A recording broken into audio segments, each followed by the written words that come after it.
Welcome to Messolonghi, the soul-stirring sacred city set in the heart of Aetolia-Acarnania, one of Greece's most underrated yet captivating regions. Just weeks ago, we were wandering through the misty mountains of Avgotaracho, and now we've returned to discover the lands, flavors, and gentle rhythms of Greece's largest lagoon, invited by BioEffect Greece.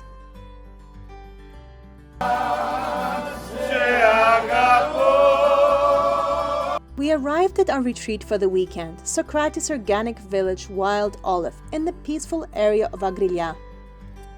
Located within a 10-acre organic farm, this is a place where stillness reigns, where nature is not just respected but celebrated. As we stepped into our room, we were met with a calm that felt instantly restorative, airy, minimal, and surrounded by olive trees and mountain views. For the first night, we kept things simple. This was just the beginning of discovering the space, a brief pause before the weekend ahead unfolded. Soon after settling in, we made our way to one of the most iconic parts of Messolonghi, Tourlida. Driving across the narrow 4-kilometer causeway that slices through the lagoon is like gliding across a mirror. The light dances on water, and the pelades, traditional fishermen's huts on stilts, appear like brushstrokes from another era. We came here for lunch, and what a lunch it was! At Tourlida sunset, a charming taverna perched at the edge of the lagoon, time slows down. The view, the breeze, the sounds of the water, it all becomes part of the meal. So, Ouzo, the Ouzo experience. That was pretty cute. Let's see, Rania? She's gonna be the girl that serves our Ouzo.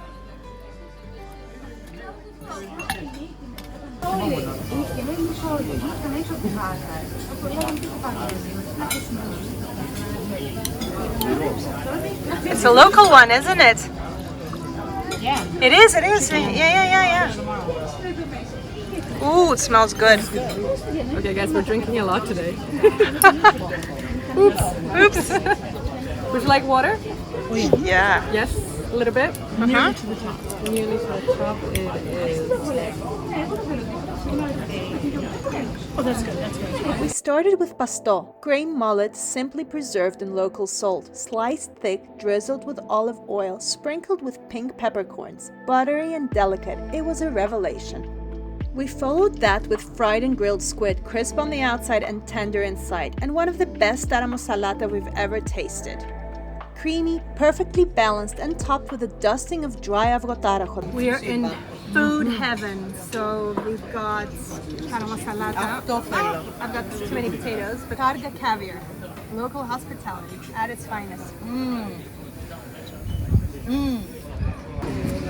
It's really good.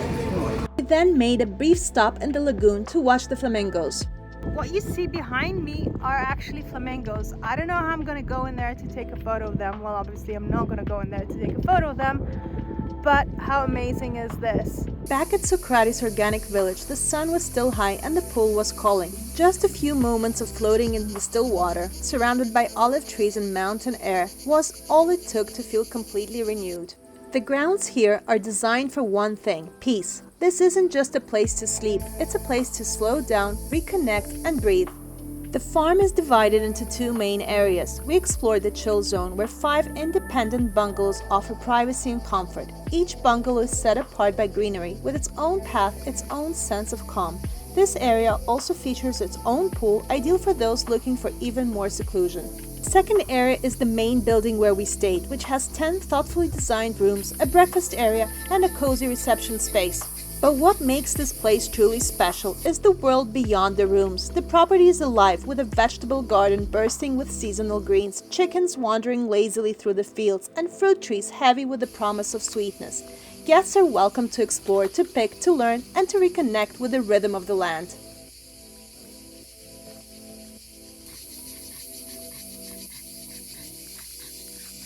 As the sun began to dip behind the hills, we made our way to a local taverna nestled among olive groves.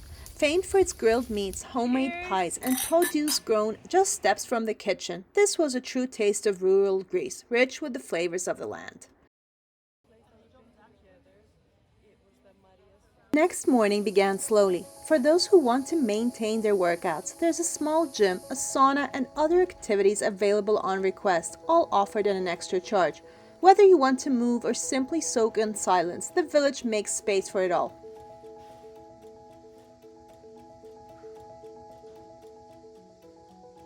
And then breakfast is served in the main building, a spread of homemade cakes, savory pies straight from the oven, and fresh eggs gathered from the farm that morning. So I didn't wake up to pick the eggs because we were supposed to at 5, but they just made this omelet and it looks really fresh and delicious. And you can see the color and the smell. Wow, you have to try them. Amazing. Later that morning, we met Iris at the skate bike, where he set us up with the perfect ride. In Messolonghi, bikes aren't just for leisure, they're a way of life. With over 30,000 bicycles for just 12,000 residents, the city moves to the rhythm of two wheels. As the group cruised through its peaceful streets and soon arrived at one of its most sacred places, the Garden of Heroes. Stepping into the Garden of Heroes is like stepping into sacred ground. It's here, among shaded paths and quiet monuments, that the spirit of Messolonghi truly comes alive. This city earned its title of Sacred City because of its heroic exodus of 1826, a moment of profound sacrifice during the Greek War of Independence. Surrounded and starving after a year-long siege, the people of Messolonghi chose freedom or death. They made a desperate breakout, carrying their children, their wounded, and their hopes through the darkness. This bravery moved the hearts of Europe and gave strength to the revolution. In the garden, you'll find memorials to the great heroes Karaiskakis, Botsaris, and Lord Byron, the English poet who died here for a cause he called noble. But there are also nameless, etched in collective memory, whose bravery gave this place its soul. We made a brief stop at an elegant neoclassical mansion, which was built in 1902 with distinct Ionian and Baroque influences, arched verandas, rounded corners, and finely carved stonework. It later became the home of Konstantinos Petropoulos, a respected lawyer and politician, and has remained in the family ever since. Iris told us that back when the sea came much closer to the street, this spot was a popular meeting place for young couples. If you look closely beneath the balcony, you'll see names written on the stone, faded but not forgotten. We then arrived at the Trikoupis mansion, the birthplace of Charilaos Trikoupis, one of the most important political figures in modern Greek history. Today, the house stands as a museum, offering a glimpse into both the man and the era that shaped modern Greece. Trikoupis was Prime Minister of Greece 7 times in the late 19th century. A visionary reformer, he imagined a country more connected and more modern. Many of his ideas became reality: the Corinth Canal, the railway network, and even the Rio Andirio Bridge, which now bears his name. As you walk through the rooms of his childhood home, you feel the weight of history, not grand or overwhelming, but personal. Letters, portraits, and original furnishings create a quiet dialogue between past and present. The museum also highlights other members of the Trikoupis family, many of whom played vital roles in Greece's cultural and political landscape. It's a house of legacy, a reminder of how one family helped shape a nation. Just around the corner, you'll find the house of Kostis Palamas, the celebrated poet who gave Greece its Olympic hymn. Well, if you remember the Ouzo we enjoyed yesterday, we came to its source. Trikene Ouzo is one of the true treasures of Messolonghi. Right here at the store, we were warmly welcomed by Mr. Pantelis, son of the founder, and his daughter Ioanna, who continue a legacy that began over a century ago. The Trikene family came to Messolonghi from Kefalonia in the late 1700s, bringing with them a single precious gift, an Ouzo recipe. The first distillery opened in 1901 right inside their shop in the Old Fish Market. Since then, not much has changed. The original marble bar, worn smooth by time and conversation, still stands, etched with marks from 1,000 glasses. Their ouzo flavored with anise, fennel, coriander, and batiana. It's been the go-to drink for locals for generations. Here, lawyers and fishermen, poets and merchants once stood shoulder to shoulder. It was even a favorite haunt of Kostis Palamas himself. Today, Trikene is still found across southern Greece, but its soul remains here, right in this quiet shop. You can also visit the Exodus Center of Culture and Art in the heart of Messolonghi's old town, which is housed in a beautifully restored 18th century mansion.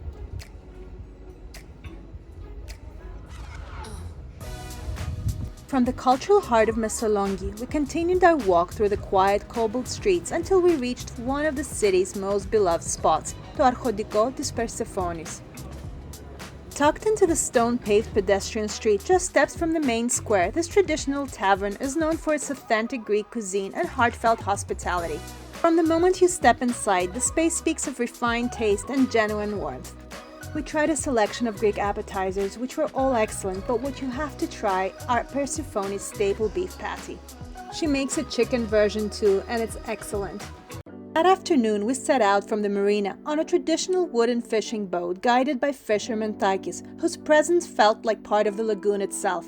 Waters were slightly choppy, and the sky was already thickening in far end of the horizon, a soft wind rising, carrying whispers of rain. Still, we pushed gently forward into the open calm of the Messolonghi Lagoon. We passed the peladas, the wooden fishermen's huts, standing on stilts above the water. The light danced across the ripples, casting silver trails that moved with us. The boat rocked gently, and in that rhythm, the stories began to unfold. Our destination, Vasiladi, the small low islet sits at the entrance to the lagoon, perfectly placed to control all who passed in and out. It's what gave it its name, Basilikos, meaning royal, reflecting its strategic power. As early as the 18th century, fish farms and fishermen's huts were already settled here. We are on a little deserted island, and there's a little church actually there. And there's a lighthouse. See? Here. Vasiladi is steeped in history. During the Greek Revolution, it became a key military target. The Ottomans attempted to capture it in 1822, but it wasn't until February 25, 1826 that they succeeded. After the heroic exodus, it was recaptured by British Admiral Hastings, who sailed in on the steamer Carteria in December 1827. Today, what remains are the ruins of a fortress built by Ali Pasha in 1805, a stone lighthouse from 1857, and the Agios Sostis Church. As we explored the islet, clouds gathered heavier, and just as we were preparing to leave, we heard the distant roll of thunder, a deep rumbling sound echoing over the water like a memory. But nature was kind to us, the rain never came, and we drifted back across the lagoon, wrapped in the wind and the quiet magic of a place where history and horizon meet. On the way back across the lagoon, we made a brief stop to soak in the stillness one last time. Just then, we spotted a lone pelican gliding low over the water before landing gracefully near us. We then made our way to our final stop, the Salt Museum. Perched right on the edge of the lagoon, this space honors Messolonghi's centuries-old salt harvesting tradition. But tonight it offered something more, a setting that felt almost dreamlike. Wooden deck overlooking the lagoon, a long table had been set for dinner. Above us the sky was ablaze in deep orange, with cotton pink clouds drifting slowly across the horizon. One of those moments you don't forget, not just for the food, but for the feeling. A visit to the Salt Museum was one of the most unexpected highlights of the trip. Set right in the heart of the salt pans, it tells the story of salt, not just as seasoning, but as something that once held more value than gold. Aided through the passion and research of Mr. Nikos Kordosis and Ms. Despina Kaneli, the museum explores salt's global significance, how it shaped cultures, economies, and even survival itself. For centuries, salt was the only way to preserve food, and in Messolonghi, it became a way of life. Walking through the exhibits, we saw rare salts from around the world, learned about traditional salt harvesting, and felt the weight of labor it once demanded. The museum is deeply informative, but also deeply human, a tribute to the salt workers whose efforts shaped the fortunes of this community and of Greece itself. Under the umbrella of the Exodus Cultural Foundation, this award-winning museum is a labor of love, and with Ms. Kaneli's insightful tour, it became more than just history, it became personal. Just before the clock struck midnight, we found ourselves back in the heart of Messolonghi's old town, where the night came alive with the sound of local music, a final melody to end a day filled with stories and soul.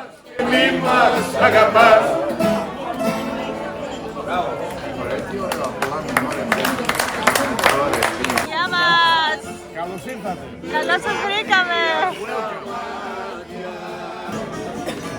Και δεν μπορεί χωρίς εσένα κάνω βήμα. Πάντα για κέφι σου με κάνεις να πονώ. Είναι κρίμα, final morning in Messolonghi, we set out to discover one of the region's most prized delicacies, Avgotaracho, or as it's known around the world, Bottarga. We visited Stefos, a family-run business with deep roots in the region. Today we met Petros Parayos, who married into the family and has since become one of its most valuable members. He welcomed us warmly and walked us through every step of the delicate process. The roe comes from mature kefali, grey mullet, carefully removed in their double-lobed sacks and inspected for quality. If there's too much moisture, it's discarded. The chosen roe is massaged with Messolonghi sea salt, slowly cured and dried until it reaches that deep amber-orange hue.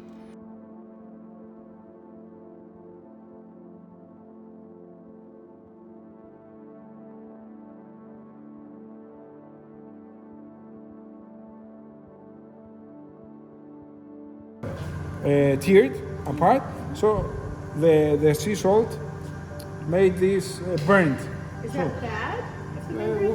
We remove it because if you eat it, it's kind of 100% salt, maybe mold underneath.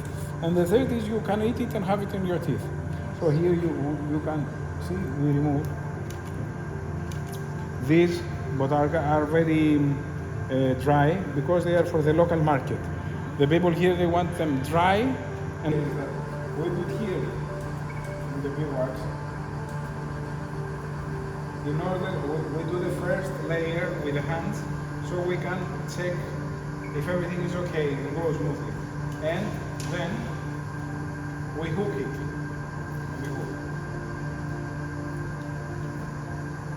And after we hook it, we let the robot do it. This robot is patented by us. There is not in the market. We designed it. Along this and the... At the tasting table, we sampled classic Avgotaracho in thin slices, smoky variations, grated forms for pasta or meze, and even smoked shrimp and octopus, a line of products born from tradition but refined through passion. After you remove the wax, as you saw the process, and then you take this piece. Oh, so good. It's like a version of the red caviar, but dry, like completely. Really nice. Και επειδή ο Πέτρος παιδιά πριν σας είπε ότι βγήκε την επιχείρηση από το πεθερό, ο πεθερός έφτιαχνε μόνο το Avgotaracho, το κλασικό. Όλα τα άλλα ήταν η θέση του Πέτρου. This is so tender, beautiful. It's less intensive. Προβατίνα την έκθεση. You got that smoky aftertaste. It's really good. Petros spoke proudly of his close collaboration with local fishermen, trust built over years because the best roe only comes from the purest waters.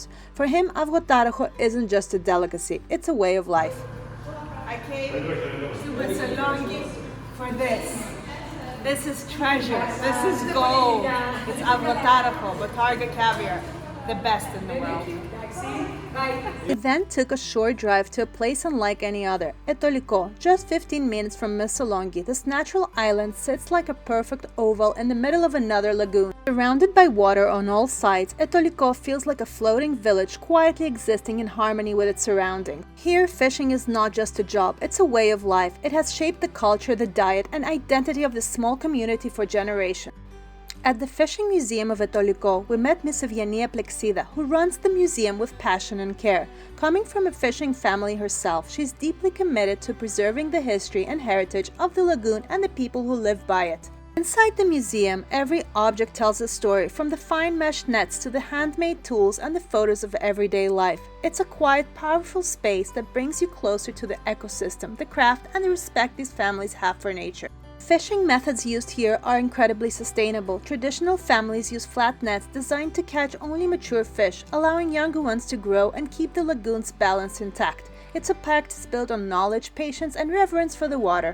Women too played a vital role. In earlier times, the women of Aitoliko worked hard alongside the men, contributing to the household economy and holding strong roles within the community.